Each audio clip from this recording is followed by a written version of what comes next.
খবরে আমরা যে বিষয় নিয়েছিলাম যে সত্যি রাজ্যের কি পরিস্থিতি, রাজ্য সরকার আদৌ কি চাইছে যে কোনো তদন্ত শেষ হোক?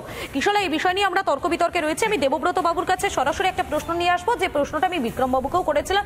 সত্যি কি বাংলা পুরো দেশকে পথ দেখাচ্ছে? যখন তদন্তকারী আধিকারিকরা কোনো বিষয় নিয়ে তদন্ত করতে যাবেন, তখন তদন্তটা কিভাবে থামিয়ে দেওয়া যায়, কিভাবে গতিটা স্লথ করে দেওয়া যায়, সে কারণেই কি বারবার আক্রমণ করা হবে? যেমনটা এই রাজ্যে দেখা গিয়েছিল শেখ শাহজাহানের ক্ষেত্রে, আকুঞ্জিপাড়া, সন্দেশখালী। আপনি হয়তো বলবেন সন্দেশখালী পুরো সাজানো ঘটনা, সন্দেশখালীতে কিছুই হয়নি, মানুষ সেটা ভোটের বাক্সে প্রমাণ দিয়েছে। আপনি বলবেন অবশ্যই এটা আপনার বলার অধিকার রয়েছে, কিন্তু আপনি কি এটা সাপোর্ট করেন যে কোন রকম কোনো তদন্তকারী দল গেলে তার উপর হামলা করা হোক? দেখুন, কেন্দ্রীয় এজেন্সিগুলি যে সরকার দ্বারা পরিচালিত হয়, এটা আর রাজ্য এজেন্সিগুলি শুনুন সিআইডি শুনুন আমরা বলছি না, এটা আমাদের পার্শ্ববর্তী রাজ্য ডবল ইঞ্জিন সরকারের বন্ধু সরকার। আমি এই রাজ্যের প্রশ্নটা নিয়ে এলাম, সেটা বলছি, আমরা বলছি না, এগুলো এজেন্সিগুলো পরিচালিত হয়, আমরা দেখেছি, মানুষ এদেরকে বিশ্বাস করে না। আচ্ছা, তার প্রমাণ আমরা বারে বারে পেয়েছি। এখন তার জন্য হয়তো বিভিন্ন জায়গায় হামলা হয়েছে, তার জন্য সাধারণ মানুষ গিয়ে বিক্ষোভ দেখিয়েছে, সেটা হতেই পারে। আর মানে এটাকে আপনারা সমর্থন করেন? কখনোই সমর্থন করি না, কিন্তু এটাও সমর্থন করি না যে একটা কেন্দ্রীয় এজেন্সিগুলো যেগুলো একটা সরকারের অঙ্গুলি এলানো চলবে, এটাকেও আমরা সমর্থন করি। আমার খুব সাধারণ একটা প্রশ্ন, তদন্তটা কে করবে? তো সেটাই তো, তদন্ত কে করবে? তদন্তের স্বচ্ছতা নিয়েই তো প্রশ্ন আসছে, তদন্তের স্বচ্ছতা নিয়েই প্রশ্ন আসছে। এখন ঠেলায় আপনি আমায় বলুন কে করবে তদন্ত? আগে দরকার ধর্মেন্দ্র প্রধান নিজে পদত্যাগ করুন, পদত্যাগ করে দিলেন, ক্লিন চিট নিয়ে আসুন। কে করবে? ক্লিন চিট নিয়ে আসুন, বুঝলেন? ঠিক আছে, কার কাছে ক্লিন চিট নেবেন? আপনার কাছে? আমার কাছে কেন নেবে? আমার কাছে কেন নেবে? উচ্চ পর্যায়ে আপনার তদন্ত কমিশন হোক, কোর্টের নেতৃত্বে আদালত বিক্রি হয়ে গিয়েছে। না, কিছু জায়গায় আমরা দেখেছি, আমরা প্রমাণও পেয়েছি। আর মমতা ব্যানার্জি বলছি তদন্তটা কে করবে আমার বলে দিন, আমি তাকেই দায়িত্ব দেবো। তদন্ত সে তো দেখবে, দেখা যাবে আগামী দিনে। তদন্তের প্রক্রিয়া তো আমরা দেখছি কিভাবে তদন্ত হচ্ছে এবং বিভিন্ন এজেন্সিগুলো কিভাবে তদন্তে হস্তক্ষেপ। এজেন্সি বাজে, তদন্তটা কে করবে? সঠিক তদন্ত হয় না, হবেই না, হয়তো ছেড়ে দিলাম। একটা পয়েন্ট শুধু বলে দিচ্ছি যে এখানে এখনো একজন ব্যক্তিও বলেননি ধর্মেন্দ্র প্রধান কোনোভাবে জড়িয়ে আছেন। আর সারদা মামলায় কুণাল ঘোষ, তিনি রাজ্যসভার তখন এমপি ছিলেন তৃণমূলের, তিনি বলছেন মমতা বন্দ্যোপাধ্যায়, কথা বল না, মমতা বন্দ্যোপাধ্যায় সব থেকে বড় বেনিফিশিয়ারি। তিনি কি পদত্যাগ করেছিলেন যখন তার দলেরই রাজ্যসভার এমপি বলছেন? তো সেটা শোনো, একটা কথা শোনো, দুটোর মধ্যে আলাদা করতে হবে। এই যে মধুকর্মীরা বলছেন যে হচ্ছে সন্দেশখালীর কথা, সন্দেশখালীতে শাহজাহান তৃণমূলের নেতা এবং ওখানে হচ্ছে পদাধিকারী, সে করিয়েছিল বলে পুলিশ কোনো কাজ করেনি, কোর্টকে সিবিআই দিতে হয়েছিল। আর বিহারে দেখো যে ওই রকম একই ঘটনা হয়েছে, পুলিশ গিয়ে 4 জনকে গ্রেফতার করেছে, কোর্টকে আসতেও হয়নি। এই হচ্ছে পার্থক্য। তন্ময়বাবু, আমি একটা প্রশ্ন করবো। তন্ময়বাবু, বিহারে সিবিআই গেল, সেখানে 200-300 মানুষ আক্রমণ করলেন, দুষ্কৃতী তাদের বলবো, যারা আক্রমণ করে কেন্দ্রীয় এজেন্সিকে দুষ্কৃতী। এখানে এই রাজ্যে যখন আক্রমণ হয়েছিল, তৃণমূলের তরফ থেকে বলা হয়েছিল জন উত্থান, গণ উত্থান, জনরোষ, জন অভ্যুত্থান হচ্ছে। বিহারও কি এখন জন অভ্যুত্থান হচ্ছে? দেখুন, এটা হচ্ছে তৃণমূলের বক্তব্যটা আপনি বলছেন, তৃণমূল সেই কথাই বলবে। ওখানে জন উত্থানটা তারপরেই মানুষ দেখতে পেয়েছিল। সুতরাং এখানে হচ্ছে, এখানে দেখবেন এই যে ওখানে যে ইন্ডি জোটের কথা এসছে, এরা দেখবেন কিছু হচ্ছে গুন্ডা মস্তান দুষ্কৃতী এনে লেলিয়ে দিয়েছে সিবিআই এর কাছে, সেটা হচ্ছে 4 জন ধরা পড়েছে। এবার আপনারা জানতে পারেন। আমি দেবব্রত তার কথা ধরেই কথা বলতে চাইছি, যে বলছেন যে জন উত্থান ঘটেছিল, তাহলে আসলে আমরা দেখেছিলাম এই তৃণমূলের যে চাল চুরি, রেশন দুর্নীতি মামলা, এখানে শাহজাহান জড়িয়ে থাকা এবং প্রতিটা দুর্নীতির টাকাকে ঢাকা দিতে যেভাবে এই রাজ্য সরকারের প্রচ্ছন্ন মদতে যেভাবে আমরা দেখেছিলাম সিবিআই এর উপরে হামলাটা হয়েছিল, ঠিক একইভাবে আজকে কেন্দ্রের এই যে নিটের যে এক্সামটা, এই নিট এক্সামের যে দুর্নীতি, 40 লক্ষ টাকা দাও ডাক্তার হয়ে আসো, যেভাবে এই রাজ্যে 15 লক্ষ টাকা দাও মাস্টার হয়ে আসো, যোগ্যতার ভিত্তি মাপকাঠি যেখানে টাকাটা হয়ে দাঁড়ায়, সেই জায়গায় দাঁড়িয়ে সেই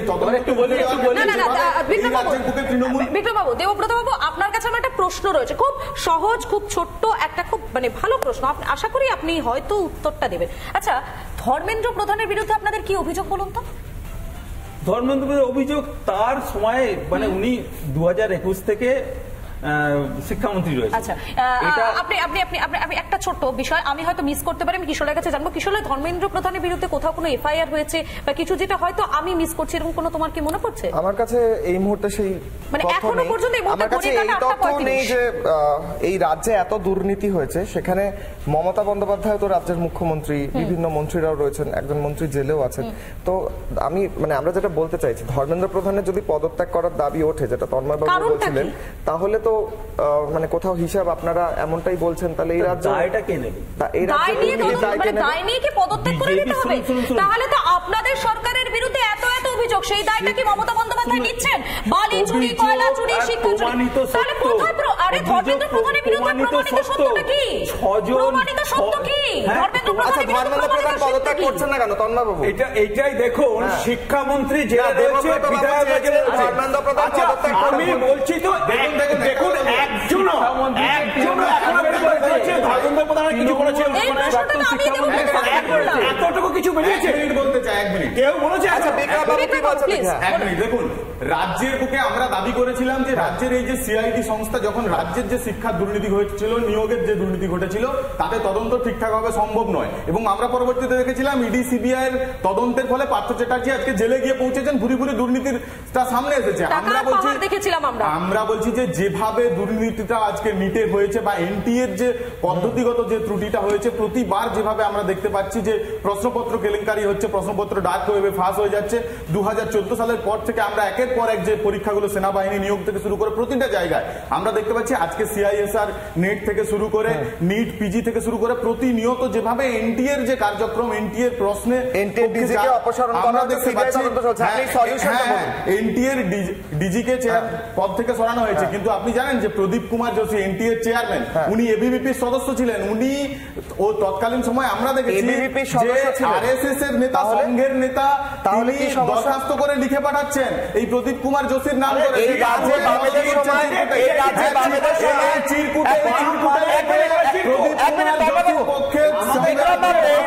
বামেদের সময় কতগুলো জায়গায় বামেদের সংগঠনের মানুষ বসেছিলেন সেই লিস্টটা বের করব।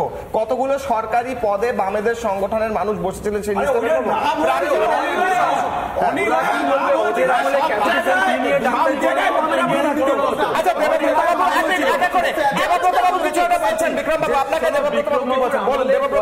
ডাক্তারি করানো তো মানে যাকে বলে ক্যাপিটেশন ফি, ম্যানেজমেন্ট কোটা, এইসব এরা চালু করেছে।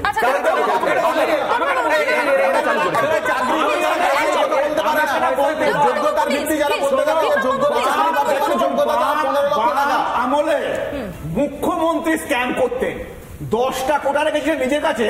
সেই 10টা কোটা নাকি জয়েন্ট এন্ট্রান্সও লাগবে না, হায়ার সেকেন্ডারিতে 3rd ডিভিশনে পাশ করলেও মুখ্যমন্ত্রীর সাথে পরিচয় থাকতে হবে, বা হয়তো টাকা পয়সা বিরোধী যারা আজকে যারা বাম বিরোধীও সেই সময়, তারাও বামেদের সময় এই রাজ্যের বুকে দাঁড়িয়ে তারা চিকিৎসা বিভাগে তারা পড়াশোনা করেছেন এবং পরবর্তীকালে চিকিৎসক হয়েছে। আমি নাম উল্লেখ করতে চাইছি না, অনেকেই হয়েছেন। এখানে সরাসরি নাম বলতে গেলে অনেক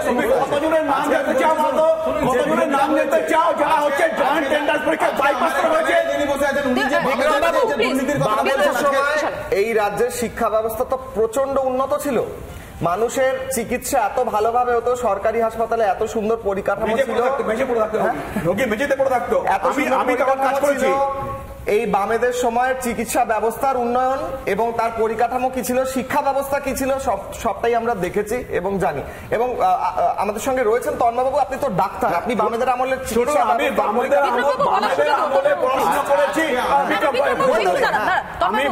তুমি ছোট, তুমি দেখোনি, তোমাকে শুধু ব্রেন ওয়াশ করে দেওয়া হয়েছে, সেটা তুমি বসে দেখো। না,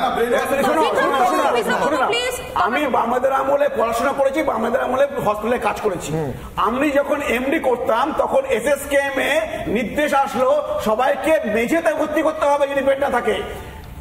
ভাবতে পারবেন না, মুমূর্ষু রোগী গ্যাস্ট্রিং ভর্তি হচ্ছে মেঝেতে, ওয়ার্ডের বাইরে, কারণ ওয়ার্ডের মধ্যে জায়গা নেই। আপনারা দেখেছেন।